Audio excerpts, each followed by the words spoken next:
Capítulo 5. Teologia é poesia?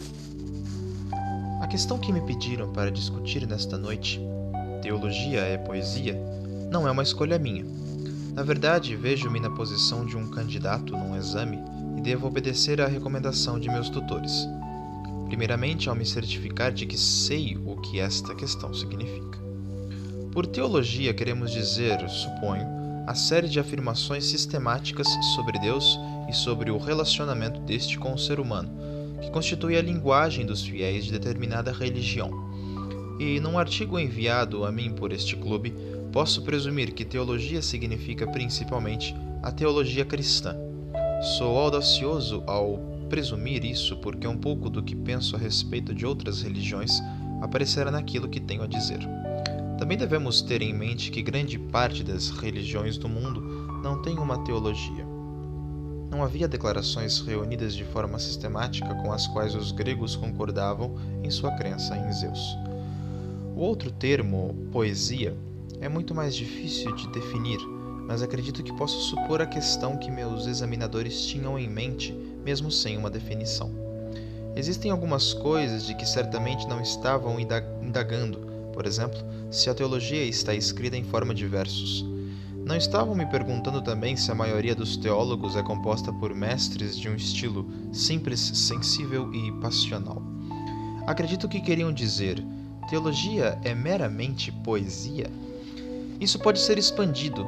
Será que a teologia nos oferece, na melhor das hipóteses, somente o tipo de verdade que, segundo alguns críticos, a poesia nos oferece? A primeira dificuldade em responder à questão assim formulada é que não estamos de acordo, de modo geral, quanto ao que verdade poética significa, ou se realmente existe algo do tipo. Portanto, será melhor usar neste ensaio uma noção muito vaga e modesta de poesia, simplesmente como uma escrita que desperta e em parte satisfaz a imaginação. Assim penso, a questão que devo responder é a seguinte: a teologia cristã deve sua atratividade a seu poder de despertar e satisfazer a nossa imaginação? Aqueles que acreditam no que ela diz confundem satisfação estética com concordância intelectual, ou concordam porque lhes traz satisfação. Confrontando com essa questão, naturalmente passo a inspecionar o cristão que conheço melhor, eu mesmo. E o primeiro fato que descubro, ou pareço descobrir, é que, pelo menos para mim, se teologia é poesia, não é poesia muito boa. Se a doutrina da Trindade for considerada poesia, para mim ela parecerá como algo que falha duplamente. Não terá nem a grandeza monolítica de concepções estritamente unitárias, nem a riqueza do politeísmo. A onipotência de Deus não é, para o meu gosto, um diferencial poético. A luta de Odin contra inimigos que não são suas criaturas e que de fato o derrotarão no fim, evidencia um apelo heróico que o Deus dos cristãos pode não ter.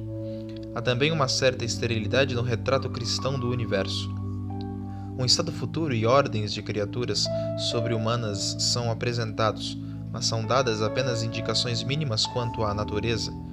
Finalmente, e o pior de tudo, apesar de estar cheia de elementos trágicos, ainda assim, toda a história cósmica não é apresentada como tragédia. O cristianismo não oferece nem as atrações do otimismo nem do pessimismo. Representa a vida do universo como algo muito semelhante à vida mortal do ser humano deste planeta. As histórias de nossa vida são tecidas por fios, bons e maus. As simplificações majestosas do panteísmo e a floresta retorcida do animismo pagão me parecem, em seus modos distintos, bem mais atraentes. O cristianismo deixa de lado o anseio de um e a variedade deliciosa do outro, pois eu entendo que haja duas coisas que a imaginação adora fazer.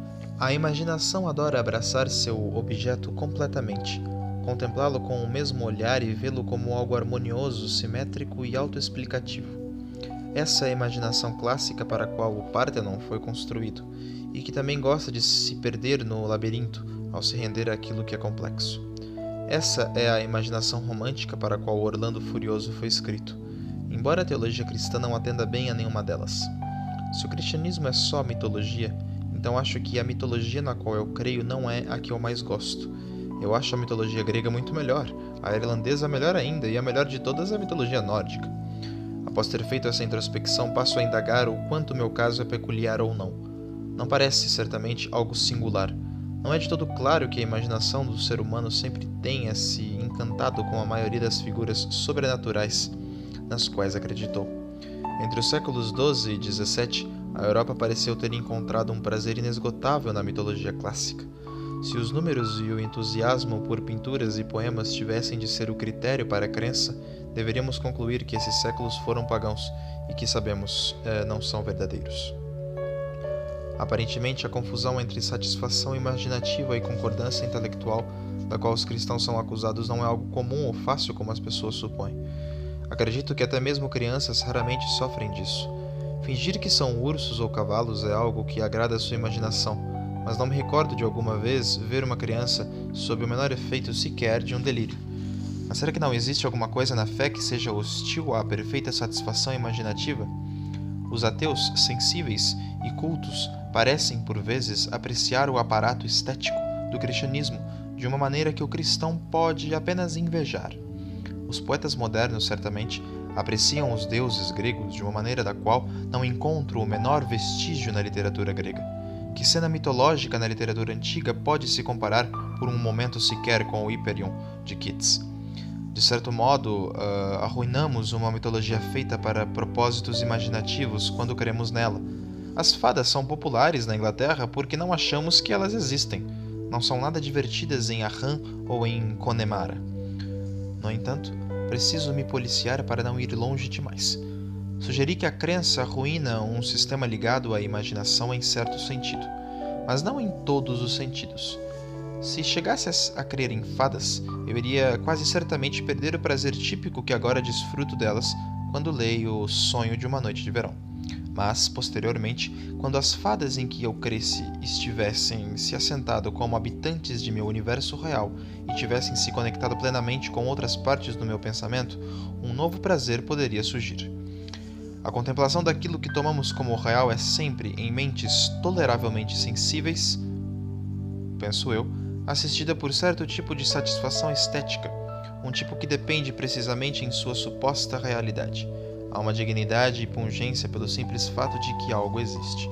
Dessa forma, como Balfour indicou em Theism and Humanism, Teísmo e Humanismo, um livro pouco lido, existem muitos fatos históricos que não deveríamos aplaudir por causa da obviedade de qualquer humor ou patos. Se supusermos que sejam invenções, mas uma vez que cremos que sejam reais, temos em adição à nossa satisfação intelectual certo prazer estético ao pensar neles. A história da guerra em Troia e a história das guerras napoleônicas, ambas têm um efeito estético sobre nós, e os efeitos são diferentes, e essa diferença não depende exclusivamente daquelas diferenças que iriam fazer delas diferentes como histórias se não crescêssemos. O tipo de prazer que as guerras napoleônicas oferecem apresenta-se diferentemente porque cremos nesse acontecimento. Uma ideia crida é sentida de forma diferente de uma ideia que não é para ser crida. E esse gosto peculiar do cristão nunca está, em minha experiência, sem certo tipo de satisfação imaginativa. Portanto, é bem verdadeira a ideia de que os cristãos têm prazer, esteticamente, na sua imagem do mundo, uma vez que a tenham aceitado como verdade. Todas as pessoas têm satisfação na imagem de mundo que aceitam, pois a gravidade e a finalidade daquilo que existe são, em si mesmas, um estímulo estético. Nesse sentido, o cristianismo, a devoção à força vital, o marxismo e o freudianismo tornam-se poéticos para seus seguidores. Mas isso não significa que seus adeptos os tenham escolhido por essa razão. Pelo contrário, esse tipo de poesia é o resultado, não a causa da crença. A teologia é, nesse sentido, poesia para mim, porque eu creio nela, e não creio nela por ser poesia. A acusação de que a teologia é mera poesia se significa que os cristãos creem nela por a acharem, antes da fé, a mais atraente das imagens poéticas existentes no mundo. Me parece assim implausível ao extremo. Até pode ser que haja evidência para esse tipo de acusação que eu desconheça, mas a evidência que conheço atesta contra essa insinuação. Claro que não estou defendendo a ideia de que a teologia, mesmo antes de você crer nela, esteja totalmente desprovida de valor estético. Todavia, não julgo que isso seja superior, nesse sentido, à maioria de seus rivais. Considere por um momento a grandiosa afirmação de um de seus principais rivais contemporâneos, aquilo que poderíamos chamar de forma geral de perspectiva científica, o retrato do Sr. Wells e do restante. Suponho que isso seja um mito. Seria ele um dos melhores mitos que a imaginação humana já teria produzido? O drama seria precedido pelo mais austero de todos os prelúdios? O vazio infinito e a matéria se movendo inquieta para produzir aquilo de que não tem a menor ideia que seja. Então, num acaso percentual de 1 para milhões de milhões, que ironia trágica, as condições em um ponto do espaço e do tempo borbulham numa pequena fermentação que é o início da vida. Tudo parece estar contra o herói infante de nosso drama, assim como tudo parece estar contra o filho mais novo ou a enteada explorada na abertura de um conto de fadas. Mas, de alguma forma, a vida é vitoriosa. Com sofrimento infinito, contra todos os obstáculos insuperáveis, ela se espalha, recria-se e se torna complexa, de uma ameba e uma planta, até chegar a ser um réptil, até se tornar um mamífero. Vislumbramos brevemente a era dos monstros. Dragões ocupam a terra, devoram uns aos outros e morrem. Volta então o tema do filho mais novo e do patinho feio. Assim como a chama da vida começou fraca e pequena no meio da imensa hostilidade dos seres inanimados, mais uma vez em meio a animais maiores e mais fortes, surge uma pequena criatura nua, tremendo e atemorizada, capengando, ainda não ereta, sendo a promessa de coisa nenhuma, o produto do acaso de 1 para milhões de milhões. Ainda assim, ela prospera. Torna-se o homem das cavernas com seu bastão e pedra lascada, murmurando e rugindo sobre os ossos de seus inimigos, arrasta pelos cabelos. Nunca consegui entender o motivo. Sua companheira que grita despedaça seus filhos num surto de ciúmes até que um deles fica velho o bastante para matá-lo e despedaçá-lo também, atemorizado diante dos horríveis deuses que ele criou à sua própria imagem. Mas isso tudo são apenas as dores do crescimento. Espere até o próximo ato. Agora, ele se torna o verdadeiro ser humano. Aprende a dominar a natureza. A ciência vem e dissipa todas as superstições de sua infância. Cada vez mais ele se torna o controlador de seu próprio destino, atropelando o presente, pois este é meramente nada pela escala de tempo que estamos usando. Você o segue no futuro. Vê-o no último ato, embora não a última cena deste grande mistério. Uma raça de semideuses agora governa o planeta, e talvez mais do que o planeta, pois a eugenia fez com que ficasse estabelecido que somente semideuses pudessem nascer. A psicanálise determinou que nenhum deles perderá ou manchará sua divindade, e o comunismo, que é tudo que a divindade requer, estará pronto em suas mãos. O ser humano foi entronizado. Daqui para diante ele não terá nada mais a fazer, a não ser praticar a virtude, crescer em sabedoria e ser feliz. E agora note o toque final de gênio. Se o mito parasse neste ponto, seria um tanto anticlimático. Não teria a marca da grandiosidade que a imaginação humana é capaz de produzir. A última cena inverte tudo. Estamos no crepúsculo dos deuses. Por todo esse tempo, silenciosamente, persistentemente e fora do alcance do poder humano, a natureza, o velho inimigo, está constantemente devorando tudo. O sol esfriará, todos os sóis esfriarão, todo o universo entrará em colapso. A vida, toda forma de vida, será banida sem esperança de retorno de cada centímetro do espaço infinito. Tudo termina no nada, e uma escuridão universal cobre todas as coisas. O padrão do mito se torna, assim, um dos mais nobres que podemos conceber. É o padrão de muitas tragédias elisabetanas, em que a carreira do protagonista pode ser representada por uma curva levemente ascendente e então por uma curva rapidamente descendente, com seu ponto máximo no quarto ato. Você o vê subindo cada vez mais, e depois brilhante em seu ponto mais elevado, para finalmente ser sobrepujado pela ruína. Tal tipo de drama cósmico apela a tudo que existe em nós. A luta primordial do herói, um tema aprazivelmente duplicado primeiro pela vida, depois pelo ser humano, tem um apelo à nossa generosidade. Sua exaltação futura dá abrangência a um otimismo razoável, pois o final trágico está tão distante que você não precisa lembrar-se dele constantemente. Trabalhamos aqui com milhões de anos, e o término trágico fornece exatamente essa ironia, essa grandeza que provoca nossa resistência, sem a qual todo o resto poderia simplesmente empalidecer. Há uma beleza nesse mito que merece um arranjo poético bem melhor do que o que recebeu até aqui.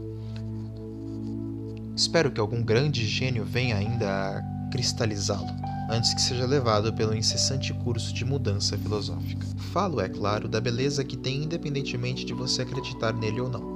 Disso posso falar por experiência, pois eu, que acredito em menos da metade do que ele me diz sobre o passado, e menos do que nada do que ele me diz acerca do futuro, fico profundamente movido ao contemplá-lo. A única outra história, a não ser que de fato seja uma versão da mesma história, que me move do modo semelhante é Enden Yach Id di Welt, o Anel do Nibelungo. Não podemos, portanto, descartar a teologia simplesmente porque ela não evita ser poética. Todas as perspectivas do mundo fornecem poesia àqueles que lhes dão crédito pelo mero fato de serem cridas, e quase todas possuem certos méritos poéticos, quer você creia nelas, quer não. E é isso que deveríamos esperar. O ser humano é um animal poético e não toca nada que ele não adora. Existem, porém, duas outras linhas de pensamento que podem nos levar a chamar a teologia de mera poesia, e precisamos considerá-las agora. Em primeiro lugar, ela certamente contém elementos similares aos que encontramos em muitas religiões antigas e até mesmo primitivas. E esses elementos nas religiões antigas hoje nos parecem poéticos. A questão aqui é bem complicada. Consideramos agora a morte e o retorno de Balder uma ideia poética, um mito.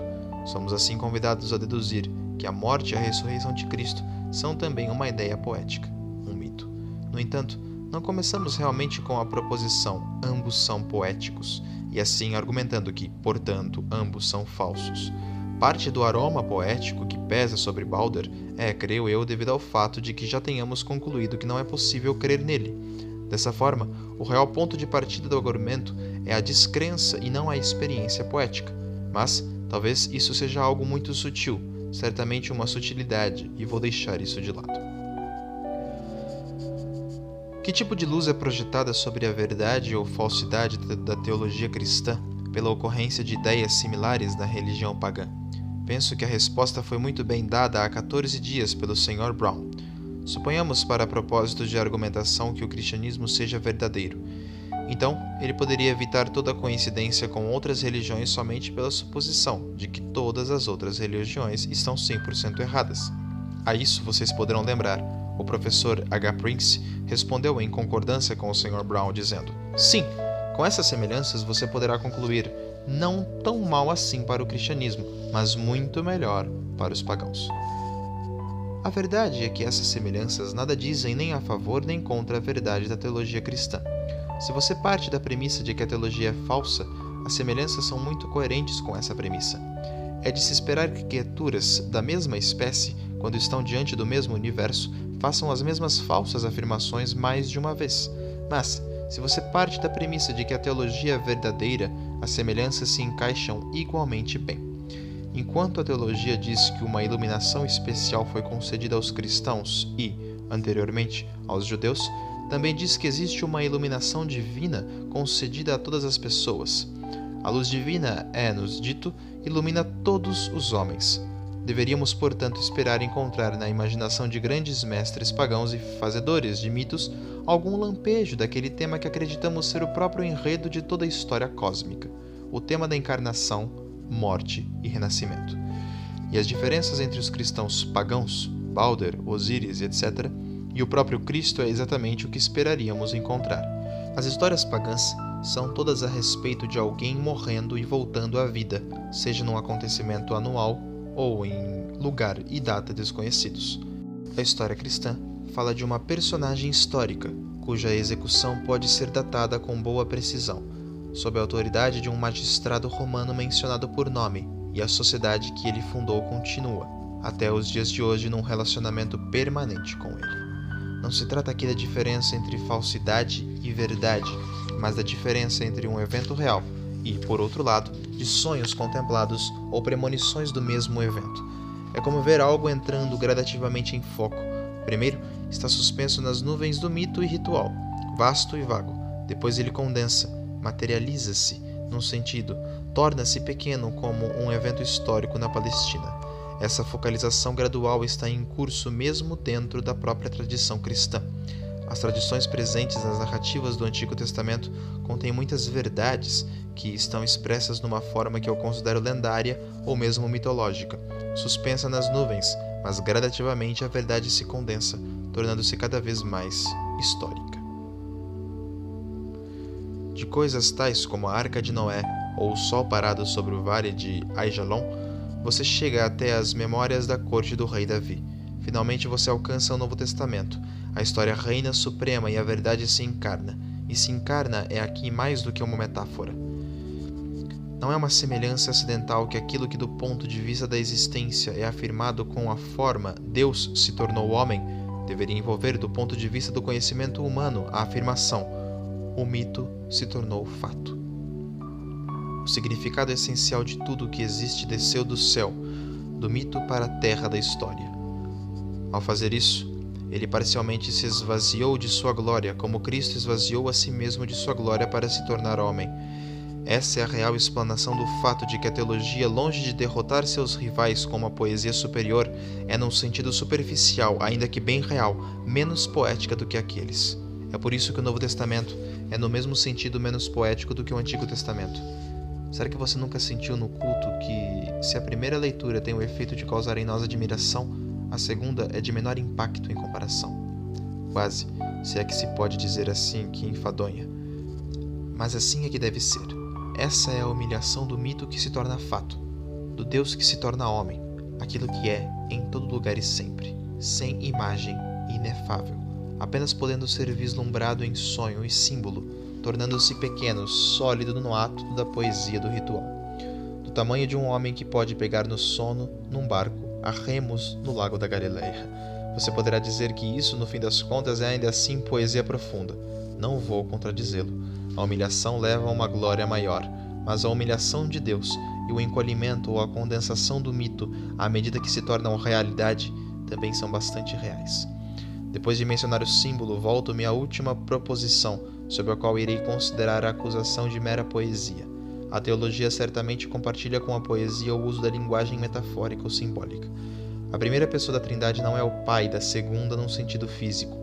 A segunda pessoa não desceu à terra no mesmo sentido de um paraquedista, nem subiu ao céu como um balão, nem se sentou literalmente à direita do Pai. Então, por que o cristianismo fala como se essas coisas tivessem acontecido? O agnóstico pensa que o cristianismo faz isso porque aqueles que o fundaram eram ingenuamente ignorantes e acreditavam em todas essas afirmações literalmente, e que nós, cristãos mais recentes, temos mantido o uso da mesma linguagem por timidez e conservadorismo. Somos frequentemente convidados, nas palavras do professor H. Prince, a jogar fora a casca e manter o cerne. Existem duas questões envolvidas aqui.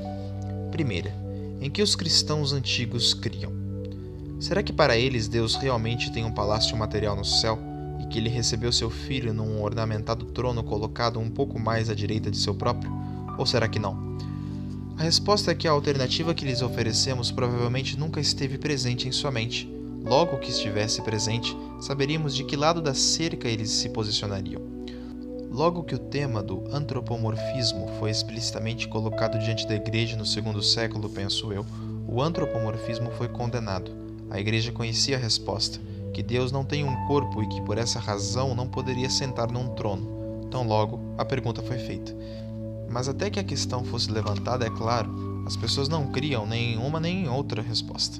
Não existe erro mais enfadonho na história do pensamento do que tentar discernir o que nossos ancestrais pensavam sobre a distinção entre questões que nunca tiveram de decidir. Você faz uma pergunta para a qual não existe nenhuma resposta. É muito provável que a maior parte, quase certamente não todos da primeira geração de cristãos, jamais pensou sua fé sem o imaginário antropomórfico, que não estava explicitamente consciente, como faria uma pessoa moderna para a qual seria mero imaginário. Entretanto, isso não significa em hipótese alguma que a essência de sua crença estivesse preocupada com detalhes a respeito de uma sala do trono celestial. Não era isso que eles valorizavam ou pelo que estavam dispostos a morrer. Qualquer um deles que tivesse ido a Alexandria e obtido uma educação filosófica iria reconhecer esse imaginário imediatamente em seu próprio mérito e não teria sentido que sua crença tivesse sido alterada de uma maneira significativa. Meu quadro mental do que seria uma faculdade em Oxford, antes de eu ver alguma, era muito diferente da realidade nos detalhes físicos. No entanto, isso não significa que quando cheguei a Oxford tenha concluído que minha concepção geral daquilo que uma faculdade significa tenha sido um engano. Quadros mentais têm inevitavelmente acompanhado o meu modo de pensar, mas nunca foram as coisas pelos quais tive meu principal interesse, e muito do meu modo de pensar tem sido corrigido apesar deles. O que você pensa é uma coisa, o que você imagina enquanto pensa é outra. Os cristãos antigos não eram semelhantes a uma pessoa que confunde a casca pela noz, mas uma pessoa que carrega uma noz que ainda não abriu. No momento em que quebrar a casca, saberá que parte deverá jogar fora. Até então, a pessoa mantém a noz, não porque seja tola, mas porque não é. Segunda questão envolvida aqui. Somos convidados a reafirmar nossa crença de uma forma que seja livre de metáfora e símbolo. A razão de não fazermos é que não podemos. Se preferir, podemos dizer que Deus entrou na história em vez de dizer que Deus desceu à Terra. Mas é claro, entrou é tão metafórico quanto desceu. Você terá apenas substituído o movimento horizontal ou indefinido pelo movimento vertical. Podemos tornar nossa linguagem mais monótona, não podemos torná-la menos metafórica. Podemos tornar os quadros mais prosaicos, não podemos ser menos ilustrativos. Como cristãos, não estamos sozinhos com essa inabilidade. Aqui está uma sentença de um famoso escritor cristão, Dr. E.A. Richards. Somente aquela parte da causa de um evento mental que ocorre por meio de impulsos sensoriais vindouros ou através do efeito de impulsos sensoriais passados pode ser tida como conhecida. A reserva, sem dúvida, envolve complicações. O Dr. Richards não quer dizer que a parte da causa ocorre no sentido literal da palavra ocorre, nem que isso aconteça através de um impulso sensorial do mesmo modo em que você poderia passar um pacote através de uma porta. Na segunda sentença, a reserva envolve complicações. Ele não quer dizer com isso que o ato de defender ou reservar um assento no trem ou num parque de diversões realmente inicia um processo de rolagem ou dobragem ou de enrolar um conjunto de bobinas ou rolos. Em outras palavras, toda linguagem sobre coisas que não sejam objetos físicos é necessariamente metafórica. Por todas essas razões, então, embora muito antes de Freud soubéssemos que o coração é enganoso, penso que aqueles que aceitam a teologia não estão necessariamente deixando-se guiar por gosto pessoal em lugar de pela razão. A figura tão frequente de cristãos se amontoando juntos numa faixa cada vez mais estreita de praia, enquanto a maré vindoura da ciência se agiganta cada vez mais em nada corresponde à minha experiência. Aquele grande mito que apresentei para sua apreciação alguns minutos atrás não é para mim uma novidade hostil assaltando minhas crenças tradicionais. Pelo contrário, aquela cosmologia é o meu ponto de partida. Profunda desconfiança e o abandono dessa cosmologia precederam minha conversão ao cristianismo. Muito antes de crer que a teologia é verdadeira, eu já havia decidido que, de alguma forma, o quadro científico popular era falso. Uma incoerência absolutamente central o destrói. É aquela que abordamos há 2 semanas. O quadro todo professa depender de inferências a partir de fatos observados. Se a inferência não é válida, o quadro todo desaparece. Se não pudermos ter certeza de que a realidade na mais remota nebulosa, ou no lugar mais remoto, obedece às leis do pensamento do cientista humano aqui e agora em seu laboratório, em outras palavras, a não ser que a razão seja absoluta, tudo está em ruínas. No entanto, aqueles que me pedem para crer neste quadro do mundo também me solicitam que eu creia, que a razão é simplesmente o subproduto inesperado e não intencionado da matéria sem inteligência em algum estágio de sua origem sem fim e sem propósito. Aqui está uma contradição em estado puro. No mesmo momento que me pedem que aceite uma conclusão e que eu não dê crédito ao único testemunho no qual esta conclusão pode se basear. A dificuldade é fatal para mim, e o fato de que, ao colocar isso para muitos cientistas, longe de se obter uma resposta, eles parecem nem mesmo entender qual é a dificuldade, faz com que eu me certifique de que não me deparei com uma ilusão, mas que detectei uma doença radical em seu modo de pensar como um todo desde o princípio. A pessoa que alguma vez entendeu a situação é obrigada a considerar, daqui para diante, a cosmologia científica como, em princípio, um mito, apesar de que muitos aspectos particulares verdadeiros foram incorporados a ele. Depois disso, observar dificuldades menores dificilmente será digno de nota. Ainda assim, são muitas e sérias. A crítica berzogniana ao darwinismo ortodoxo não é fácil de ser respondida, mas inquietante ainda, entretanto, é a tentativa da defesa do professor D.M. S. Watson ao escrever: a própria evolução é aceita por zoologistas não porque tenha ocorrido ou que possa ser provada como verdadeira por evidência logicamente coerente, mas porque a única alternativa à criação espacial é claramente inacreditável. Será que chegamos a isso? Será que toda a vasta estrutura do naturalismo moderno depende não de evidência positiva, mas simplesmente de um preconceito metafísico a priori? Será que foi engendrada não para chegar aos fatos, mas para manter Deus do lado de fora? Mesmo, porém, que a evolução tenha algumas bases melhores no sentido estritamente biológico do que o professor Watson sugere, e eu não posso deixar de pensar que tenha, devemos distinguir a evolução nesse sentido mais estrito daquilo que pode ser chamado de evolucionismo universal do pensamento moderno. Por evolucionismo universal quero dizer a crença de que a própria fórmula do processo universal vai do imperfeito para o perfeito, de um começo pequeno para um fim grandioso, do rudimentar para o elaborado. A crença que faz com que as pessoas achem natural pensar que a moralidade tem origem em tabus selvagens, que o sentimento adulto em desajustes sexuais infantis, o pensamento no instinto, a mente, na matéria, o orgânico, no inorgânico e o cosmos, no caos. Esse talvez seja o exercício mental mais profundo no mundo contemporâneo, mas me parece imensamente implausível, pois faz do curso geral da natureza algo tão dissemelhante das partes da natureza, conforme nós a podemos observar. Você deve se lembrar da velha charada que pergunta se o ovo veio da galinha ou a galinha do ovo. A concordância moderna no evolucionismo universal é um tipo de ilusão de ótica produzida pela atenção exclusiva à emergência da galinha do ovo. Fomos ensinados desde crianças a observar como o carvalho perfeito cresce da bolota e a esquecer que a própria bolota caiu de um carvalho perfeito. Somos constantemente lembrados de que um ser humano adulto era um embrião, nunca que a vida do embrião veio de dois seres humanos adultos. Gostamos de observar que o motor rápido de hoje é descendente da locomotiva Rocket. Também não lembramos igualmente que a Rocket não se originou de um motor mais rudimentar, mas de algo muito mais perfeito e complicado, um homem genial. A obviedade ou naturalidade que a maioria das pessoas parece encontrar na ideia do evolucionismo emergente parece ser uma alucinação pura. Alguém pode ser forçado a pensar, a partir dessas bases e outras semelhantes, de que tudo o mais que possa ser verdade a cosmologia científica popular não é.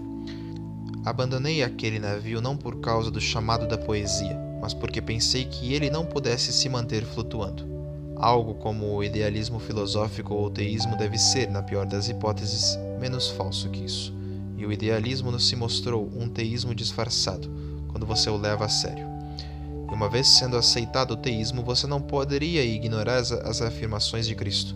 E depois que as examinei, me pareceu que não poderia assumir uma posição mediana. Ou ele era um lunático, ou era Deus. E ele não era um lunático.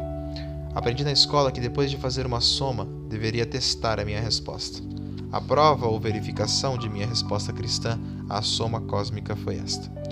Quando eu aceito a teologia, posso encontrar dificuldades, neste ponto ou naquele, ao harmonizá-la com algumas verdades particulares que estão implantadas na cosmologia mística derivada da ciência. Mas eu posso compreender ou admitir a ciência como um todo.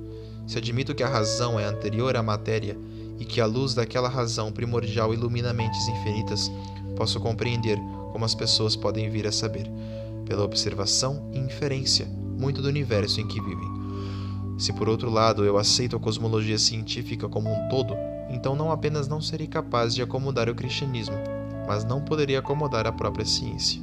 Se as mentes são completamente dependentes do cérebro, se o cérebro depende da bioquímica e a bioquímica no longo prazo depende do fluxo sem sentido dos átomos, não posso entender como o pensamento daquelas mentes deveria ter qualquer significância maior que o som do vento nas árvores.